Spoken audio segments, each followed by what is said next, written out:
For individuals like Ilhan Omar, the way they view America often appears sharply at odds with the sentiments held by many of the country's citizens. This disconnect becomes particularly evident when one observes her frequent critiques of the US, especially in matters related to national security and anti-terrorism efforts. A recent clip circulating widely online captures a powerful moment. An Iranian immigrant directly challenges Omar, confronting her for what many see as a persistent, almost obsessive disdain for the nation that welcomed her.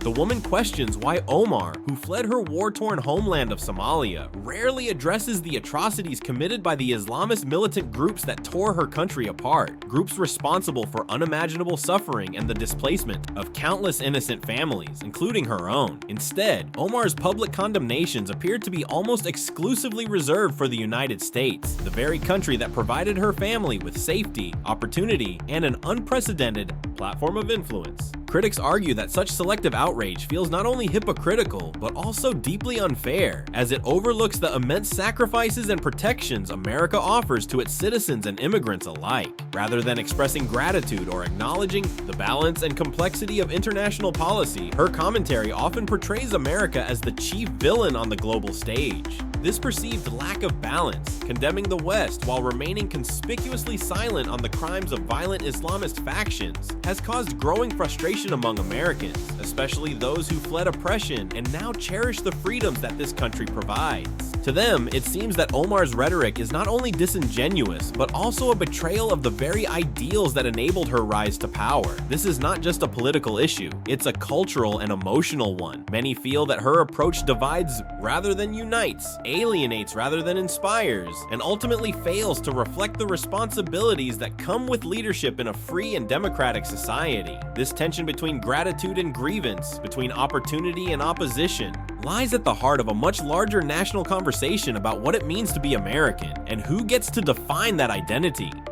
Congresswoman Ocasio-Cortez said that she and Congresswoman Omar and Tlaib are being targeted as freshman women of color. She says they're getting unfair treatment and that if you went after every bad thing that a congressman or woman did on the Hill, that everybody in Congress basically would be in trouble. Fair? I don't think that's fair at all, Shannon. First of all, I just want to note it's remarkable and startling how much Ilhan Omar, frankly, the disdain she has for the country that we should know. It's the country that has given her family and herself refuge.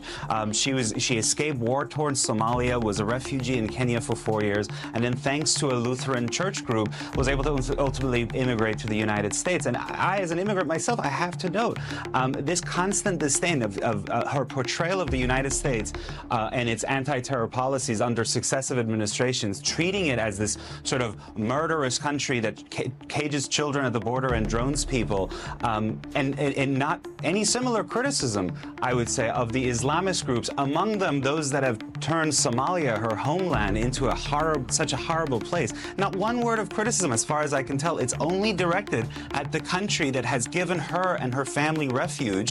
It's not a perfect country, but I think it's startling, and it's frankly, it's disgusting. The ongoing controversy surrounding Ilhan Omar has reignited debates across the political and public spectrum, especially regarding patriotism, gratitude, and the responsibilities of those who are granted the opportunity to thrive in America.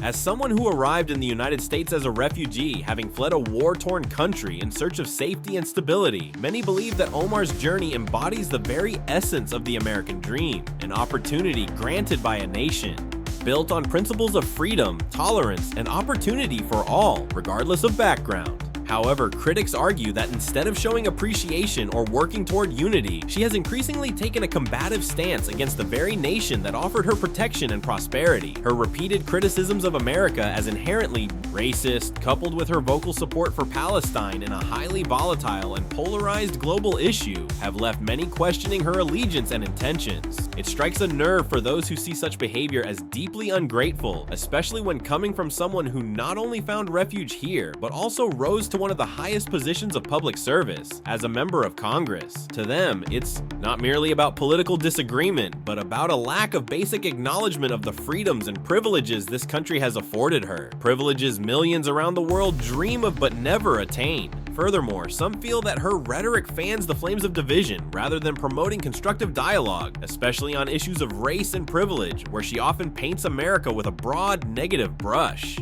These critics argue that instead of constantly highlighting America's flaws and aligning herself with global movements that sometimes oppose US interests, Omar should be a leading voice of reform from within, a voice that appreciates the country's imperfections while actively working to improve it without vilifying it in the process. To them, calling America racist while benefiting from its institutions is not just ironic, it's hypocritical. And while everyone has the right to voice their opinions, especially in a free society like the United States, the expectation is that those who were once welcomed with open arms should remember and respect the foundation that allowed them to rise. This conversation, though deeply emotional and divisive, continues to shape the national dialogue on immigration, freedom of speech, and the responsibilities of those who serve in public office, especially when they owe their very platform to the opportunities uniquely available in America. Make a difference, okay? And the people of Gaza, by the way, if the Israelis did get rid of Hamas, they'd be doing a giant favor to the people of Gaza who hate Hamas too. But let's just go through the lists. Because the Israelis look like us in most ways, values-wise. Maybe we're not doing it the right way. I don't know. Religious tolerance, that doesn't exist in Gaza. You're either Muslim or an infidel, and you better be a Muslim. Female freedom, free and fair elections, free speech, gay rights. Can I just finish my list of pedophilia? I'll put that under don't ask. Child brides and so forth. Equality of the sexes, I'll categorize that under don't make me fucking laugh.